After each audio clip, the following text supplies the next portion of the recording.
Hi, I'm Andrew. I'm from the Reddick Library, and these are some tips on how to play chess after you've learned how to set up the pieces and how the pieces move. Okay, for the first tip, there's four squares in the center of the board. These are the most important squares in the game. If you can control these four squares, you can control a lot more areas in the board. For example, if this piece is right here, it has a lot more potential to go in a lot more directions than if it was, say, over here. It loses its ability, its range. With that being said, that leads us into some of the most common openings, which is to move one of your pawns directly into the center of the board. Right away, you're controlling the middle of the board, and it's an excellent way to begin. You can also begin with moving the queen's pawn to the center. This is the king's pawn to the center. That leads us into my second tip, which is to develop your pieces. Some pieces are way more powerful, I guess to say, than others. For instance, your bishops and your knights and your rooks, especially your queen, are very powerful. They're more powerful than a pawn. So to develop your pieces, you want to develop them.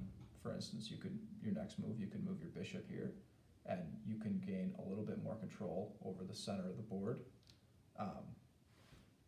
And as you move and you progress through the game, if you keep developing pieces that control squares in the center of the board, you're going to be doing excellent. This is just common openings. There's many openings and ways to start the game. You can then, with this pawn, now I can defend this one. And there's a lot of defense going on here. Okay, my last tip is a scholar's mate. This is a great way to start if you're playing with a beginner and they are making moves like, for instance, they move their first pawn here and they're not controlling the center of the board. You can begin with moving your pawn to the center, and then they respond with something like this, and then you move your bishop here, and they respond with a move like this. Then you move your queen here, and if they respond with a move like this, this is right here is checkmate, and you've just won. Those four moves, regardless of how black plays, is checkmate. And to help clarify, I'm going to not move black's pieces. I just did that for an example. But if you just want to see the four moves without me moving black, you just move your pawn here, your bishop here, your queen can either go here or here because we're going to attack on this piece. And then your next move is right here for checkmate. The king cannot take the queen because of the bishop.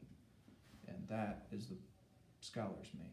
Thank you for watching. I hope these tips help you win when you play chess, and I hope you've learned a lot from these videos. Thank you.